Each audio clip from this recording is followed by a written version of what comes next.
doing the which lecture today we have done this nurse का कर लिया है ना? Yeah.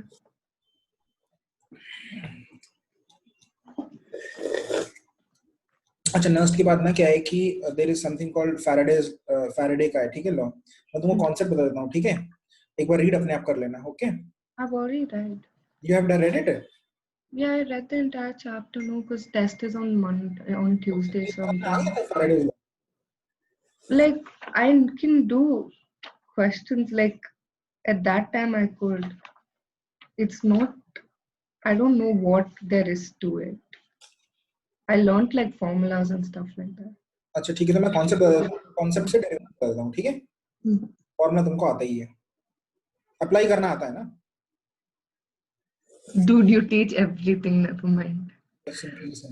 क्या होता है कि सपोज ये रिएक्शन है Na plus electron gives Na, ठीक है? तो इसमें क्या हो रहा है कि 1 मोल ऑफ Na, सपोज ये वो तो 1 एटम है, 1 इलेक्ट्रॉन है और 1 एटम है ना? तो इसको तुम 1 मोल भी ले सकते हो, ये 1 मोल है और ये भी 1 मोल ऑफ इलेक्ट्रॉन है और ये भी 1 मोल है, ठीक है? तो to produce 1 mole of Na produce करने के लिए तुमको कितना इलेक्ट्रॉन चाहिए? 1 मोल ऑफ इलेक्ट्रॉन्स ना? अब एक चीज होती है फैराडे, वो क्या होता है कि 1 मोल ऑफ इलेक्ट्रॉन पे कितना चार्ज होता है, ठीक है? तो if you do 6.022 into 10 power 23, there is a number of electrons in a mole, and 1 electron per charge 1.6 into power minus 19. This value is 96500. Okay, coulomb.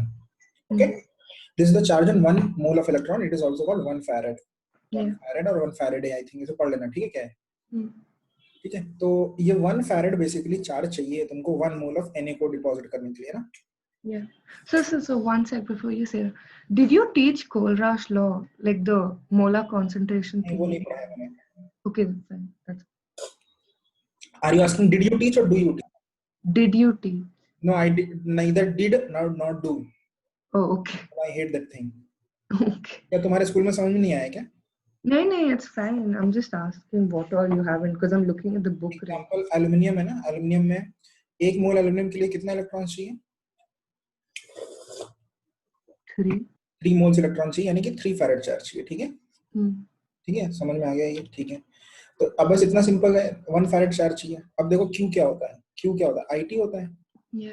यानी अगर मैं बोलूँ कि 3 फैराड चार्ज चाहिए, तो तुम बोलोगी sir 1 farad is 96500 coulomb, right?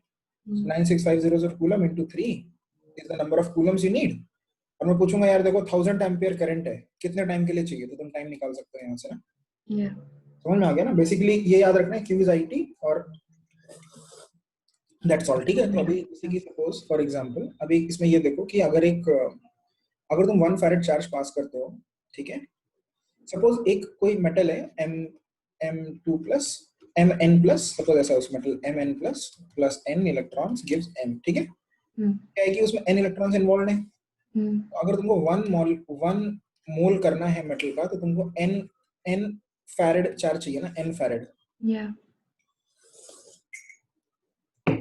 तो हम बोलते हैं इसको कि 1 मोल ऑफ मेटल के लिए m के लिए n फैराड चार्ज चाहिए, ठीक है? तो अभी एक बात बताओ कि 1 मोल, अब देखो अलग अलग के लिए अलग अलग हो सकता है ना? जैसे Mg2 प्लस के लिए ये N2 है, मैग्नीशियम के लिए 2 है ना? एल्युमिनियम के लिए N3 है। तो हम क्या करते हैं कि हम एक डिफाइन करते हैं इक्विवेलेंट वेट, ठीक है? इक्विवेलेंट वेट क्या होता है? इक्विवेलेंट वेट होता है molecular weight by m factor. Very simple. तो Mg का लास्ट ईयर नो? हाँ, ये सब पढ़ चुके, ये पढ़ चुके इक्विवेलेंट वेट, ठीक है? इससे क्या होगा कि जब वो n फैक्टर डिवाइड करते हो ना तुम, जैसे यहाँ पे n डिवाइड किया ना, nn कट जाता है। अब क्या बोलते हैं? उससे हो सकता है, उससे वी कैन से किसी भी एलिमेंट के 1 इक्विवेलेंट वेट के लिए तुमको 1 फैराड चार्ज चाहिए, ठीक है? तो उससे फिर एक कॉन्सेप्ट आता है कि W is RIT, ऐसे कोई कॉन्सेप्ट होगा। यहाँ पे लिखा है क्या? हाँ, ये नहीं, ठीक है, इतना ठीक है, ये सब ठीक है। अब इसको देखो कॉन्सेप्ट कैसे कर सकते हैं, इसको देख लो एक बार, ये टेबल देख लो।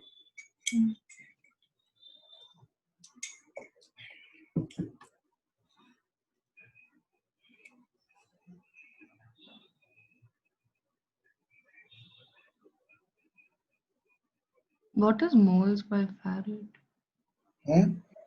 Why are you finding moles by farad? 1 second है।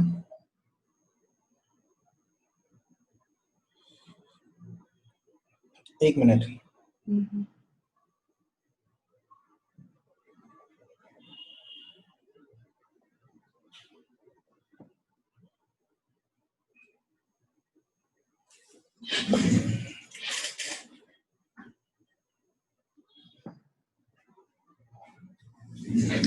मोल्स वो इसलिए कर रहे हैं, मोल्स बाय एफ निकालोगे ना,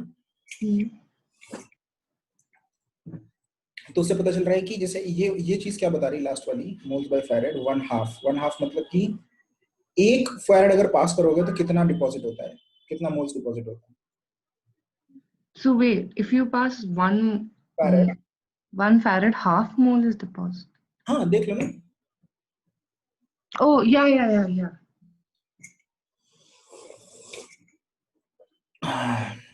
तो ये समझ में आ गया। चलो ये क्वेश्चन पढ़ लेते हैं, ठीक है, ये वाला। जैसे in electrolysis of aqueous Cl2 CuCl2 copper is do not deposit on the negative, ठीक है, the copper is deposited on the negative electrode, ठीक है, और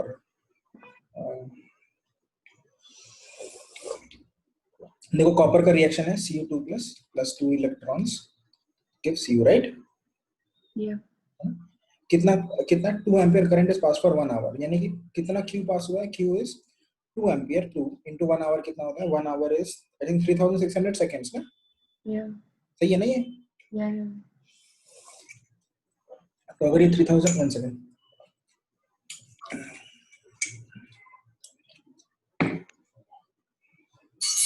अगर 3600 सेकंड्स है तो okay, this is equal to एक कॉपर के लिए ये Q है, Q is available divided by ये सही है क्या, Q is I into T, ठीक है, ये कूलम्स है ना, Yeah. डिवाइडेड बाय कितना, एक मोल के लिए 2 into 1 mole, this is the amount of charge. Now for 1 mole you need 2 farad, right? For x mole you need 2x farad, right? Yeah. So if you have, मैं थोड़ा सा confuse हो रहा हूँ, half mole is 1 farad, right? Yeah. हाँ, ये coulomb है, 1 farad is 96500 coulomb, right? तो कूलम ये कितना है, ये है 9 डिवाइड बाय 96500 फैरेड, ठीक है, Okay. ये इतना फैरेड है ये, और Yeah. 1 फैरेड से हाफ मोल करता है, तो इतने फैरेड से इनटू 1/2, समझ में आया? Wait, you're finding moles of Cu. Copper, हाँ, व्हिच इज डिपॉजिटेड, ठीक है। Okay, fine. तो ये गया 3600 बाय 9500, बताओ कितना होता है?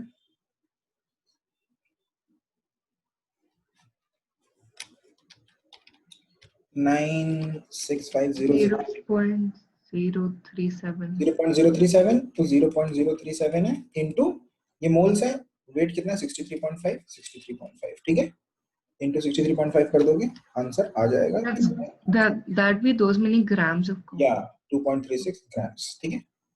Okay, one sec. Can I say what all you did? Because I think I'll get confused. Okay, so you use Q is equal to IT. Basic, तुमको कहीं से भी आके चार्ज पे आना है, चार्ज पे, ठीक है।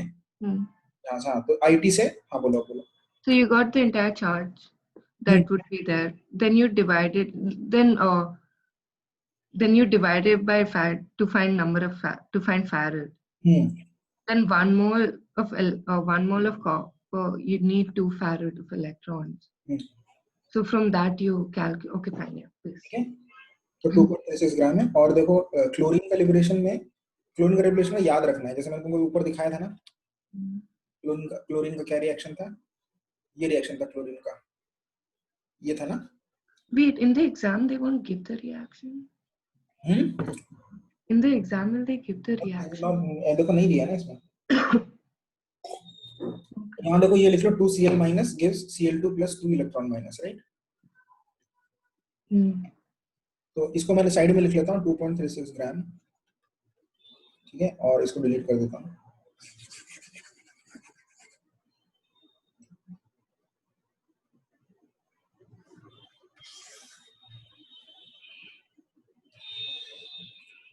देखो Cl2 plus 2 इलेक्ट्रॉन, ठीक है। तो अगर 2 फैरेड जाता है तो 1 मोल ऑफ Cl2 बनता है, राइट? तो कितना फैरेड गया था इसमें? इसमें गया था 2 into 96500। तो फैरेड बचा के रखो जो निकाला था, नहीं 2 into 600 डिवाइड बाय 96500, इतना फैरेड गया था ना? इतना फैरेड गया था ना? तो 2 फैरेड से 1 बन रहा है, तो इसका हाफ मोल ऑफ CO2 बनेगा, है ना? C2, सॉरी क्या था, Cl2, ठीक है। उतना ही मतलब उतना ही मोल्स, कितना था मोल्स? 0.037 मोल्स ऑफ Cl2 बना, लेकिन Cl2, ठीक है। अब Cl2 का वेट कितना होता है? Cl2 का वेट होता है 71, ठीक है। 71 समझ में आया? अच्छा ये क्या निकाला है? अच्छा इन्होंने क्या वो दे रखा है कि ग्राम में मत निकालो, तुम निकालो इसमें PV इक्वल टू nRT का यूज करके वो करो, समझे? PV P is pressure is 1 bar। अब यार 1 बार को कैसे करते हैं? What do you have to find? V, how much copper and chlorine? Right? Wait, how much copper and chlorine? So copper you got that. Oh, and the gas you have to use PV's nRT and find volume. You can find mass also, but mass नहीं report करते हैं, ठीक है ना, gas का, क्योंकि उन्होंने ये दे रखा है, ठीक है। तो प्रेशर इज 1 बार और वॉल्यूम नहीं पता, इज इक्वल टू n कितना है 0.037 और r कितना है, r दे रखा है उन्होंने, ये बार पर लीटर बार में ही दे रखा है, तो 0.08314 और टेम्परेचर इज 800, ठीक है। ठीक है, तो अगर इसको अरे बहुत गंदा लग रहा है आंख में। वॉल्यूम इज 0.0037 स्टार 0.08314 स्टार 800 इसको करोगे तो आएगा 2.46 लीटर आ रहा है ये, ठीक है। तो मैंने किया इसको तो ये गलत आ गया मेरा, ये क्या गलत? Temperature is 300 kelvin. ओह वो गलत कर दिया मैंने, 800 डाल दिया था ना गलती से। बट इट इज 800 ना? हाँ 800, वो गलती ये वो है, मिसप्रिंटिंग है, 300, ठीक है। ओके, वो 300 लेके देखो इसने किया है, ठीक है। ठीक है, और how much O2 will be collected at, ये भी अपने आप कर लेना, ठीक है। अच्छा और ये ध्यान रखना, ये बात इसमें इंपॉर्टेंट है कि ये अगर कभी कभी नहीं बताएगा और बस STP लिख देगा, तो ऑफ कोर्स जैसे यहाँ पे अगर इस क्वेश्चन में अगर लिखा होता है STP, ठीक है, तो 1 मोल 22.4 लीटर, अकॉर्डिंगली 0.03 मोल से निकाल लेते, ठीक है। अंडरस्टूड? ठीक है, ये हो गया। इसके बाद प्रोडक्ट ऑब्टेन्ड बाय इलेक्ट्रोलिसिस में देखो क्या होता है कि एक बहुत सिंपल कॉन्सेप्ट है। कॉन्सेप्ट ये है कि जब एक्टिव मेटल्स होते हैं, एक्टिव मेटल्स, ठीक है, कौन से एक्टिव मेटल्स होते हैं? एक्टिव मेटल्स कौन से हैं बेटा? लेफ्ट ये जो होता है ना पीरियोडिक टेबल में, पहला ग्रुप और दूसरा ग्रुप, नीना की रब से फरियाद और बेटा मांगे कार्सपेटर बाप रोए। तो ये सब क्या होते हैं? ये सब अगर रिड्यूस होना है इनको, मतलब if you want to do Ba2 + 2 electron in, बस BaCl2 का तुम इलेक्ट्रोलिसिस कर रहे हो, ठीक है, कर रहे हो और सोल्यूशन में Ba2+ है और Cl- है, तो ये Ba2+ ना रिड्यूस नहीं होगा एक्वा सोल्यूशन में, दे डोंट रिड्यूस, ठीक है, दे आर वेरी एक्टिव, ठीक है। तो लेकिन अगर ये मोल्टन स्टेट में, ठीक है, तो एक्टिव मेटल विल रिड्यूस, ठीक है। एक्टिव मेटल रिड्यूस होने के दो ही तरीके हैं बस, ठीक है। दोनों तरीके ये हैं कि पहला तो हो गया कि एक्टिव मेटल रिड्यूस होने के दो तरीके हैं, या तो मोल्टन स्टेट में हो, ठीक है, या फिर प्लैटिनम इलेक्ट्रोड हो, मतलब एक्वा सोल्यूशन नहीं हो, एक्वा सोल्यूशन नहीं होना चाहिए, प्लैटिनम इलेक्ट्रोड। एक मिनट, शायद एक मिनट रुको, 1 सेकेंड। अगर एक्वस हुआ और एक्वस हुआ तो नहीं होगा, नहीं ये I am not sure of this, ये पक्का आई एम श्योर मोल्टन है। इसमें भी कुछ होता है, मोल्टन है, लेकिन मोल्टन है तो बस वही है, खाली वही है एक्वस। अच्छा एक्वस, आई थिंक प्लैटिनम भी है, आई थिंक है, ठीक है, 80% आई एम श्योर की। व्हाट प्लैटिनम है? मतलब जो इलेक्ट्रोड है वो प्लैटिनम का है। Yeah, that has to be. It has to be inert, otherwise it'll participate in electrons. Something like that. There's a reasoning given. देखो इधर, समझ में आ रहा है कि मैं क्या बोलना चाहता हूँ? नो। अबे यार मैं बोलना चाह रहा हूँ कि एनोड ग्रेफाइट का भी होता है, स्टील का भी होता है। ओके। समझ में आया? और देखो यहाँ पे ग्रेफाइट, नॉर्मली ग्रेफाइट इलेक्ट्रोड ही होता है।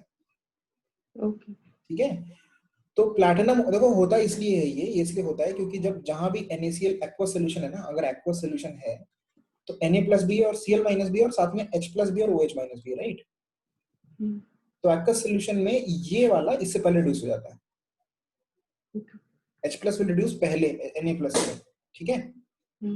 तो इसीलिए वो एक्वस सोल्यूशन में होगा तो नहीं होगा, क्योंकि H+ पहले हो जाएगा, Na+ नहीं होगा। समझ में आ गया? हाँ। ठीक है। और इसमें भी क्या होता है कि ये पहले हो जाता है, ठीक है? ओके। OH- रिड्यूस हो जाता है। अब देखो मोल्टन NaCl में क्या निकलेगा? Na और Cl निकलेगा। समझ में आ गया? एक्वस सॉल्यूशन में क्या निकलेगा? एक्वस NaCl में ना तो Na+ होगा ना तो Cl- होगा। क्या हो जाएगा? यहाँ पे एक जगह वाटर रिड्यूस हो जाएगा और एक जगह वाटर ऑक्सीडाइज हो जाएगा। ठीक है, मतलब बेसिकली एक बार OH- हो रहा है, H+ वो बन रहा है, और एक बार H+ जो है वो बन रहा है। ठीक है, समझ में आ गया? ये वेरी टू इंपॉर्टेंट रिएक्शन, बहुत बहुत बहुत इंपॉर्टेंट है, इसको एकदम रट लो।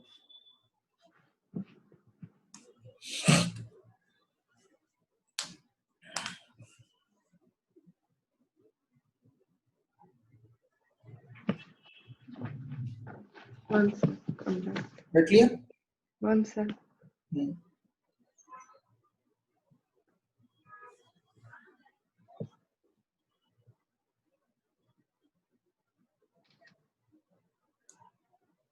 Yeah, fine. ठीक है। हाँ, अब देखो कॉन्सेंट्रेट में क्या होगा? कॉन्सेंट्रेट में क्या होता है कि Cl- फिर भी हो जाएगा, पर एक्टिव मेटल है, H+ फिर भी नहीं होगा। ठीक है, Cl- हो जाएगा पर एक्टिव सॉरी मेटल नहीं होगा, Na+ नहीं होगा। ओके। बेसिकली Na+ इतना ज्यादा मेटेलिक होता है कि उसकी ये टेंडेंसी होती है, इस डायरेक्शन में टेंडेंसी होती है, तो उसका उल्टा करना मुश्किल होता है बहुत। ओके। उसी को हम बोलते हैं इलेक्ट्रोकेमिकल टर्म्स में SRPs हाई, SRPs लो। ठीक है ना? ओके। ठीक है, तो समझ में आ गया ना? ठीक है, तो ये समझ में आ गया। ठीक है, अब देखो यहाँ पे तुमको ना ये प्रोडक्ट तुमको याद रखना है। ठीक है, जैसे कि Na2SO4 है और एक्वस सोल्यूशन, तो देखो यहाँ पे क्या था? कॉन्सेंट्रेट एक्वस सोल्यूशन, तीनों NaCl ही है इस पेज में। एक मोल्टन है तो NaCl, डाइल्यूट है तो वाटर है दोनों पे। ठीक है, एक पे हाइड्रोजन एक पे ऑक्सीजन गैस। ठीक है, और अगर concentrate aqueous solution of NaCl है तो Na नहीं रिड्यूस हो रहा है लेकिन Cl हो जा रहा है, तो क्लोरीन गैस मिल रही है और हाइड्रोजन गैस मिल रहा है। ये तीनों याद होना चाहिए, क्योंकि वो एग्जैक्टली पूछेंगे कि कौन सा सोल्यूशन है, कॉन्सेंट्रेट है कि एक्वस है कि मोल्टन है। ठीक है, कॉन्सेंट्रेट डाइल्यूट है कि मोल्टन है। ठीक है, ठीक है। उसके बाद ये Na2SO4, Na2SO4 में क्या हो रहा है? अच्छा ये भी याद रखना, ग्रेफाइट, याद रखना ग्रेफाइट। इस बुक में नहीं दिया है बट शायद प्लैटिनम इलेक्ट्रोड होता है ना, देखो यहाँ पे सब में ग्रेफाइट इलेक्ट्रोड था, याद है? ठीक है, Yeah, but in the book it's given everywhere platinum. कहाँ दिया है बुक में प्लैटिनम? बुक में दिया है प्लैटिनम पक्का? मैं एनसीईआरटी खोल के देखूं और उसमें अगर ये इलेक्ट्रोलिसिस में मुझे प्लैटिनम नहीं दिखा। Okay, leave. But no, like in products of electrolysis, it's used. It says inert electrode does not participate in chemical reaction, acts only as source or sink for electron. हाँ, तो graphite हो सकता है, पर यहाँ पे उन्होंने लिखा है ग्रेफाइट। ठीक है, पर्टिकुलरली। ठीक है, अभी यहाँ पे देखो ये Na2SO4 है, तो इसमें भी तुमको याद रखना है कि ओके, ना तो सोडियम है ना तो सल्फेट। सोडियम तो नहीं होगा, सल्फेट नहीं हो रहा है इसमें। ठीक है, Yeah, because ओके, wait, याद it's रखना। dilute, right? हाँ, इट्स डाइल्यूट। Okay. ठीक है, aqueous solution of copper sulphate में कॉपर हो जा रहा है, कॉपर हो जा रहा है। हाँ, Why copper, is both copper? Copper active. अच्छा ये क्या हो रहा है? Cu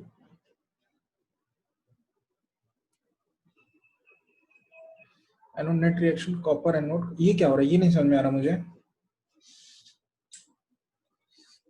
ये मुझे समझ में नहीं आ रहा है। Anode electrolysis of copper sulphate में कॉपर इधर से इधर जा रहा है और कॉपर, अच्छा अच्छा अच्छा, कॉपर इलेक्ट्रोड है वो, देखो Copper electrode, yeah. Electrode copper है। तो ये नॉर्मल इलेक्ट्रोलिसिस है कि आपका कॉपर सल्फेट एक इलेक्ट्रोड से निकल रहा है Cu2+ गंदे वाले से, और अच्छे वाले पे डिपॉजिट हो रहा है, ठीक है। अच्छा ये देखो इनर्ट इलेक्ट्रोड में क्या हो रहा है, इनर्ट इलेक्ट्रोड में कॉपर सिर्फ निकलेगा, डिपॉजिट नहीं होगा, नहीं डिपॉजिट होगा, निकलेगा नहीं। कॉपर की टेंडेंसी है ना कि Cu goes to Cu2 plus to gain electrons, Cu2 plus 2 electrons gives copper, ये टेंडेंसी ज्यादा है ना, इंस्टेड ऑफ कि copper gives Cu2 plus 2 electron. तो और OH माइनस की टेंडेंसी है to give off electron easilier than copper, तो OH minus will give electron, it second reaction होगा, ठीक है। अच्छा इसके बाद हाँ ये वाला ये भी पढ़ लेना, ठीक है, दिस थिंग लास्ट लाइन जो 3 लिखी है, और ये रिएक्शन ये रीजन भी पढ़ लेना, ठीक है। ये पीडीएफ है ना तुम्हारे पास? ठीक है। उसके बाद ये हो गया Gibbs free energy cell potential, ये कुछ नहीं, डेल्टा जी इज माइनस, ठीक है। तो ये दोनों इंपॉर्टेंट रिएक्शन है कि डेल्टा जी जीरो क्या होता है, डेल्टा जी जीरो मतलब गिव्स फ्री एनर्जी एट इक्विलिब्रियम, मतलब delta G not is E not cell when E cell E zero cell, ठीक है, और delta G is minus N F E cell, ठीक है। तो बस इसमें डायरेक्ट क्वेश्चन पूछते हैं इसमें कि ये 0.5 इलेक्ट्रिसिटी ऑब्टेन 0.85 फैराडे, ये फैराडे मतलब क्या है ये, what is this, this is Faraday electricity, 0.85 is what maximum can be done. What does it mean Faraday electricity? What is Faraday electricity? नहीं आया, रुको Those number of moles of electron. हाँ देखो ये देखो यहाँ पे n क्या है, n नंबर ऑफ मोल्स है, और f क्या है, फैराड, मतलब basically farad is a unit of charge, right. तो ये क्या बोल रहा है, q है ना, अरे ये वहां से आया है, W is work done is Q into E ना, तो ये Q क्या है, N into F, number of N into farad, इतना farad charge, number of moles into ये ना फैराड, 1 फैराड 2 फैराड 3 फैराड, ठीक है, और फिर V, तो अगर यहाँ 0.85 फैराड इलेक्ट्रिसिटी बताए तो डायरेक्टली उसने बता दिया है कि 0.85 फैराड है, 0.85 फैराड है, और फिर इनटू 96500 कूलम, क्योंकि वो चार्ज को कन्वर्ट करना ही पड़ेगा ना, ये कूलम में होता है ना, Q is in Coulomb's, right, समझ में आया ना, ये कूलम्स में, तो इनटू ई सेल 0.78 आ जाएगा, ठीक है। अच्छा इसको ये ऐसे भी बोल सकता था कि 0.85 मोल्स, लेकिन मोल्स को इलेक्ट्रिसिटी में नहीं बोलते ना, मोल्स ऑफ इलेक्ट्रॉन भी तो बोल सकता था, that which is farad, है ना, है ना, ठीक है, ठीक है। और इसके बाद कैलकुलेट देखो कांस्टेंट फ्री एनर्जी गिवन, ये भी देखो इसमें जैसे ये क्वेश्चन क्या है कि एक क्वेश्चन दिया है और इसका पूछा है कि cell potential is 1.1 volt for, तो इसने पहले इसका E0 सेल, ये सेल पोटेंशियल ना किसी पॉइंट पे इसने ऑब्जर्व किया है, ये है, ठीक है, कि किस कहीं पे तो है किसी कंसंट्रेशन पे, वो पूछ रहा है कि इसका डेल्टा जी, नहीं ये ई नॉट है, sorry this is E naught, delta G not is minus N F E not cell, n F E not cell डालोगे, और तो डेल्टा जी आएगा, डेल्टा जी की वैल्यू कितनी होती है, minus R T l n की, ठीक है, which is minus 2.303 R T log K, ठीक है। How do you use log tables in exams these days? They didn't say anything, they said just leave it. Leave what? Just leave your answer. Okay, ठीक है, तो फिर ठीक है, कुछ आप because you can't use log tables. हाँ ठीक है, तो k का वैल्यू यहाँ से आ जाएगा, ठीक है, तुमको मैंने लॉग टेबल नहीं है तब भी बताया है ना कैसे करना है, 37.20 है ना, 74, yeah, 10 to the power, ठीक है 10 power 37.2 which is plus 0.27, so it is something into 10 power 37, ठीक है। और फिर क्या निकाला इसने, k निकाल लिया, k तो निकाल लिया, k भी निकाल, डेल्टा जी भी निकाल सकता था ना, NFE0 से तो पहले ही निकाल लिया होगा इसने, तो फर्स्ट लाइन है delta G is naught is NFE cell, ठीक है। अच्छा ये एक चीज और है, कन्वर्जन इसमें इंपॉर्टेंट है, देखो ये कूलम वोल्ट कूलम में था ना, वोल्ट कूलम, ये n किस में है, n का यूनिट तो नंबर है, वोल्ट कूलम इज जूल, हाँ ये 9650 हर बार मल्टीप्लाई करना पड़ता है क्योंकि f को नहीं डाल सकते, कूलम डालना पड़ेगा, हाँ volt coulomb is joule, no, volt coulomb, volt into charge का unit, is joule, yes. Okay, ठीक है। और कोई कन्वर्जन तो नहीं है ना इसमें? एक RTLM के इसमें और कन्वर्जन नहीं, ऊपर कन्वर्जन था क्या RTLM के नए conversion? Sir, how do you know what value of R to use? Every time they change, it's either 0.08 or 8 point. नहीं, अगर कहीं भी रिएक्शन क्वेश्चन में एनर्जी चीज आई है, एनर्जी पूछा है, तो वो 8.314 है, ठीक है। मतलब ऑफ कोर्स मैं तुमको डायरेक्टली आंसर बताना तो ये बोल सकता हूँ 8.314 जूल पर केल्विन पर मोल, ठीक है। और R is also 1/12 which is 0.0821 liter atmosphere per mole per Kelvin. So what's the difference between the two? Like when do you use what? हाँ अच्छा, हाँ अब ये क्वेश्चन है कि when do you use what? Energy का कोई भी होता है तब ये यूज करते हैं, मतलब क्योंकि एनर्जी जूल में दी होती है इसलिए। ऐसा नहीं है कि एनर्जी में आप ये यूज नहीं कर सकते। And then if you need to find weight or volume and all, you use 0.0. Equal to nRT जहाँ पे यूज करते हैं वहाँ पे नीचे वाला यूज करते हैं, क्योंकि वहाँ पे प्रेशर वॉल्यूम जो है, देखो बेसिकली पीवी टर्म ही तो वही है ना, PV is the work done ना। ये लेफ्ट साइड में पीवी को तुम कैसे एक्सप्रेस कर रहे हो? क्या जूल में एक्सप्रेस कर रहे हो कि लीटर एटमॉस्फेयर में एक्सप्रेस कर रहे हो? तो जूल में कब एक्सप्रेस करते हैं वर्क को? जब तुम वर्क की इक्वेशन लिख रहे हो, जैसे कि ये वाली, ठीक है। लेकिन जब तुम पीवी को nRT लिखते हो तब तुम वर्क को लीटर एटमॉस्फेयर में करते हो, एक्सपेंशन इनटू द प्रेशर, है ना। तब उसको R को लिखते हो 1/12। ये दोनों सेम ही चीज है, बस यूनिट्स अलग अलग है और कुछ नहीं है, है ना। तो जब भी एनर्जी वाली चीज आएगी तो 8.314 डालना है, जब प्रेशर वॉल्यूम वाला आएगा तो 1/12 डालना है। इलेक्ट्रोकेमिकल सेल, इलेक्ट्रोलाइटिक सेल, ये बहुत इंपॉर्टेंट है, ये आ सकता है। तो इसमें we not have cells at all. बिल्कुल नहीं है।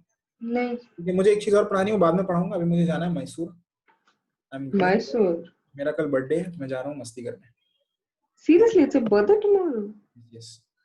तो happy birthday in advance, go have fun. Welcome. तो संडे को मैं क्लास लूंगा, ठीक है। Okay. I'm not, one second, I should stop recording. Can I just say